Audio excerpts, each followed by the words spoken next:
یا ایھا الذین آمنوا اذا تداینتم بدین الی اجل مسمی فاکتبوہ، اہل ایمان جب تم کوئی معاملہ بیع و شراء کا قرض کی بنیاد پر کرو ایک اجل معین، ایک وقت معین تک کے لیے، تو اس کو لکھ لیا کرو۔ پہلی بات تو ذہن میں یہ رکھیے کہ تداینتم کے اندر بھی دین تو موجود ہے، باب تفاعل ہے دین سے تداین، باہم دین کا معاملہ کرنا۔ پھر دوبارہ تکرار کیوں آئی بے دینن، اس کے اوپر بڑی بحث کی ہے امام رازی رحمۃ اللہ علیہ نے کہ اصل میں معاملات جو لین دین کے ہوتے ہیں بیع و شراء کے، اس کی چار شکلیں ممکن ہیں۔ عین بالعین، یعنی دست بدست، یہ مال ہے یہ قیمت ہے، وہ قیمت بھی کسی وقت بارٹر سسٹم ہے تو مال ہی کی شکل میں ہو سکتی ہے، اتنی گیہوں دے رہا ہوں اتنا کپڑا تم دے دو، یہ عین بالعین ہو گیا، یا اتنا گیہوں تم لے رہے ہو اتنے پیسے مجھے دے دو، یہ بھی عین بالعین ہے۔ یہ تو تجارت کی بیع و شراء کی بہترین صورت ہے جس میں کوئی جھگڑا نہیں، کوئی اختلاف نہیں، وقت کے وقت دست گرداں معاملہ ہو گیا، دست بدست ہو گیا، اور اس میں اب کوئی جھگڑے کا امکان نہیں۔ دوسری شکل ہوتی ہے دین بالدین، مستقبل کا کوئی ہو رہا ہو معاملہ اور اس میں دونوں طرف قرض کا معاملہ ہو، فلاں وقت تم مجھے اتنی گندم دو گے اتنی فی من کے حساب سے، اور اسی وقت میں تمہیں پیسے دوں گا۔ گویا کہ نہ اس وقت پیسے ادا ہوئے نہ وہ گندم ادا ہوئی، یہ دونوں سائڈ جو ہے یہ دین پر ہے، یہ حرام مطلق ہے، اس کی شریعت کے اندر کوئی گنجائش نہیں۔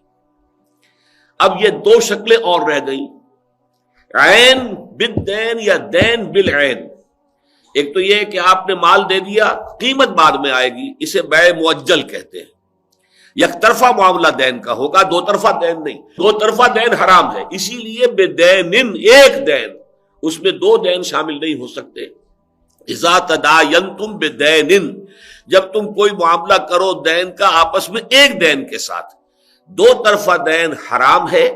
البتہ یہ کہ یہ یک طرفہ جو ہے دین یہ دونوں طرح سے جائز ہے۔ ایک بیع مؤجل کہلاتی ہے شریعت میں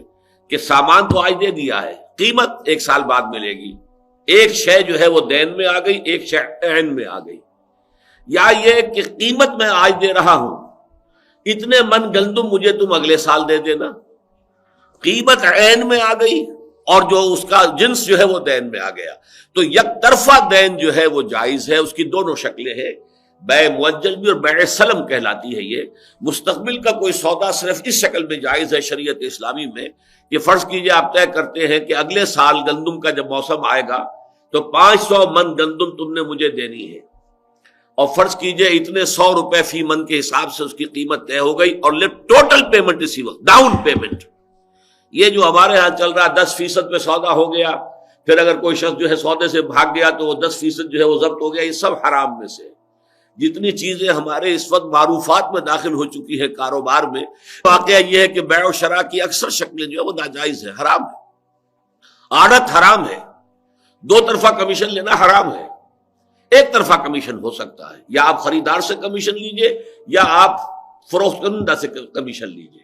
اس لیے کہ یہ ایک طرح کی وکالت ہے، اور وکالت ظاہر بات ہے کہ ایک مقدمے میں ایک وکیل دونوں طرف سے تو نہیں ہو سکتا کہ مدعی کے کیس کو بھی وہی پلیڈ کرے اور مدعا علیہ کے کیس کو بھی وہی پلیڈ کرے، ناممکن ہے، دو وکیل علیحدہ ہوں گے، اور ہر طرف کا وکیل جو ہے وہ اپنی اجرت لے سکتا ہے اپنے موکل سے۔ اسی طریقے سے خرید و فروخت میں یک طرفہ کمیشن جائز ہے، دو طرفہ کمیشن حرام ہے۔ اور یہ آج کل ہمارا سارا کاروبار، وہ چاہے اجناس کی منڈیاں ہوں اور چاہے غلے کی منڈیاں ہوں اور چاہے وہ پھلوں کی ہوں اور چاہے سبزیوں کی ہوں، وہ سب کے سب یہ دو طرفہ کمیشن پر آڑتی جو ہے اپنے اڈے بنا کر بیٹھے ہوئے ہیں، اور بیچنے والے سے بھی لے رہے ہیں اور خریدنے والے سے بھی لے رہے ہیں، سب حرام ہے۔ اس کا تو ایک اہم واقعہ میری زندگی کا، میں گیا ہوا تھا جامع مدنیہ میں، اور مولانا سید حامد میاں رحمۃ اللہ علیہ وہ درس دے رہے تھے، اور حدیث کا درس ہو رہا تھا، لا یبیع الحاضر للبادی، کوئی شخص جو شہر کے اندر کا رہنے والا ہے وہ باہر سے آنے والے کے سامان کو فروخت نہ کرے۔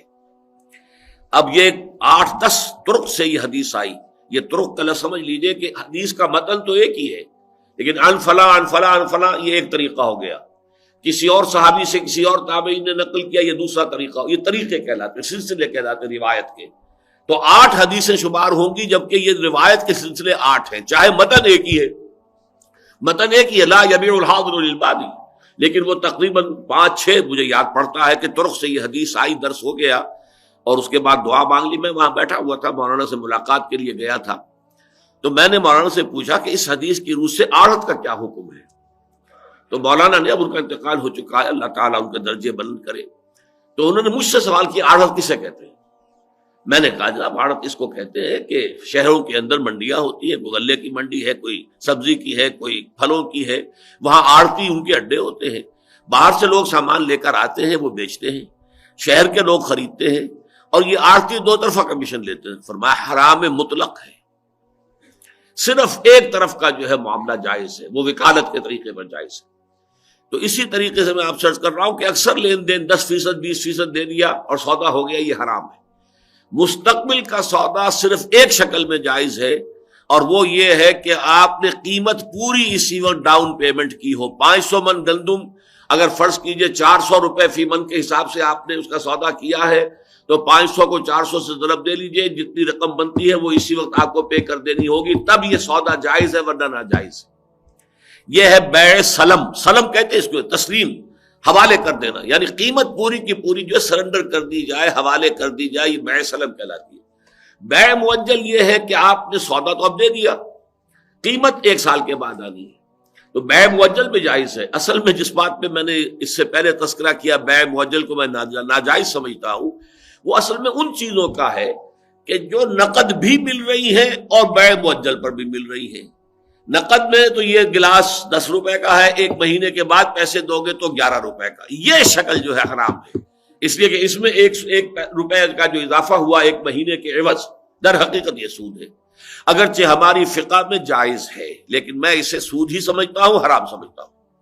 البتہ یہ کہ کوئی شے ایسی ہے کہ جو مارکیٹ میں عام بکتی نہیں ہے، مکان کا معاملہ ہے، مکان طے ہوا ہے، سودا طے کرنا ہے، آپ نے 10 لاکھ طے کر دیا، لیکن 10 لاکھ آپ نے 1 سال کے بعد دینا ہے، بس ٹھیک ہے، کوئی حرج نہیں، یہ بیع مؤجل کہلائے گا. مکان کا قبضہ آج دے دیجئے، لیکن یہ کہ قیمت جو ہے وہ 1 سال کے بعد آپ کو مل جائے گی، یہ آپ کا معاہدہ ہوگا، اس کو لکھ لیجئے. تو یہاں یہ میں نے وضاحت کی ہے، یا ایھا الذین آمنوا اذا تداینتم بدین، یک طرفہ دین کا معاملہ جب تم کرو گے، 2 طرفہ دین حرام. یک طرفہ دین جو ہے اگر اس کا کوئی معاہدہ کرتے ہو تو پھر الی اجل مسمی، پہلی بات تو یہ کہ اس میں وقت کا تعین ہونا چاہیے، اور اس میں پھر فقہا نے باتیں کی ہیں کہ بالکل تاریخ کے تعین کے ساتھ، یہ نہیں کہ اگلی فصل پر، اب اگلی فصل کہیں پر فصل جلدی ہو جاتی ہے، کہیں بعد میں ہوتی ہے، اس سے در حقیقت وہ سودا صحیح نہیں ہوگا. بالکل معین تاریخ لے، اجل مسمی، اس کی تاریخ معین ہو جانی چاہیے کہ یہ سودا فلاں ڈیٹ کے اوپر اس کی تکمیل ہونی ہے. فاکتبوہ ہو تو اسے لکھ لیا کرو، اس لیے کہ ظاہر بات ہے زبانی کلامی سودے کے اندر 100 طرح کے پھر جو ہے اختلافات ہو سکتے ہیں، کیا بات طے ہوئی تھی کیا نہیں ہوئی تھی، لہذا اس کے لیے حکم دیا جا رہا ہے. اور یہ آپ سوچئے کہ آج سے 1400 برس قبل یہ حکم نازل ہوا ہے، اور نازل بھی اس معاشرے میں ہو رہا ہے جہاں لکھنے والے بہت کم تھے، لیکن یہ کہ ان معاملات کو سٹریم لائن کرنے کے لیے کس قدر عمدہ ہدایت جو ہے اس وقت دی جا رہی ہے کہ ایسے معاملات میں فاکتبوہ ہو، یہ گویا کہ حکم ہے، یہ واجب کے درجے میں ہے کہ اس سے در حقیقت انحراف اللہ تعالیٰ کی منشا کے خلاف ہوگا. ہمارے ہاں عام طور پر کیا ہوتا ہے کہ جی کیا لکھوانا ہے، آپس کے تعلقات ہیں، اعتماد ہے، جب معاملہ ہو رہا ہے اس وقت تو اعتماد بھی ہے، دوستی بھی ہے، محبت بھی ہے، رشتہ داری بھی ہے. پھر جب اختلاف ہوتا ہے تو نہ دوستی نہ رشتہ داری، پھر ایک دوسرے پر الزام، پھر جھوٹ کے الزام، اور پھر غداری کے الزام، وہ سارے کے سارے الزام ہوتے ہیں، وہ دوستی دشمنی میں بدلتے دیر نہیں لگتی. اور اسے ہم سمجھتے ہیں کہ یہ تو بہت ہی مروت کے خلاف ہے کہ کوئی معاملہ ہو رہا ہے تو زبان پر اعتماد نہ کیا جائے اور صرف اور لکھنے پر اصرار کیا جائے. تو یہاں یہ فاکتبوہ، لکھو اس کو. میرا یہ واقعہ ہے، میری زندگی کے اہم واقعات میں سے ہے کہ مولانا امین حسن اصلاحی صاحب جب کہ تدبر قرآن بھی لکھ رہے تھے تو ایک ڈاکٹر عبداللطیف خان صاحب ہوتے تھے کویت میں. مولانا کے مالی حالات اچھے نہیں تھے تو وہ ان کی کچھ مدد کرتے تھے، ماہانہ کچھ رقم بھیجتے تھے. اب مولانا کا چونکہ کوئی اکاؤنٹ نہیں تھا بینک کا، تو وہ بھیجتے تھے میرے پاس. میرے پاس جب رقم آتی تھی میں جب مولانا کو دیتا تھا تو میں ان سے رسید لیتا تھا. ایک دفعہ کہنے لگے آپ کو اعتماد نہیں، آپ رسید کیوں لیتے ہیں؟ میں نے کہا نہیں مولانا اس کا حکم ہے اس لیے میں لے رہا ہوں. اس لیے کہ پھر میں وہ رسید بھیج دیتا تھا ڈاکٹر عبداللطیف خان کو کہ انہیں اطمینان ہو جائے کہ انہوں نے جو رقم بھیجی ہے بھیجی تھی مولانا کے لیے، میرے لیے تو نہیں تھی. لیکن چونکہ ان کا کوئی بینک اکاؤنٹ نہیں تھا تو مجھے بھیجیے، میں بیچ میں ہوں. خواہ بعد میں کبھی کوئی بات اٹھے اور کوئی اس کے اندر گڑبڑ پیدا ہو تو اس سے بہتر یہ ہے کہ احتیاط کا دامن ہاتھ میں رکھے. تو اگرچہ مولانا نے برا منایا تھا اس وقت، لیکن اللہ تعالیٰ ان کی مغفرت کرے. لیکن یہ کہ میں نے کہا مولانا یہ حکم ہے فاکتبوہ، لکھ لیا کرو. اگرچہ یہ معاملہ اس نوعیت کو تو نہیں تھا، لیکن پھر بھی یہ کہ اسی کے ذیل میں آ جاتا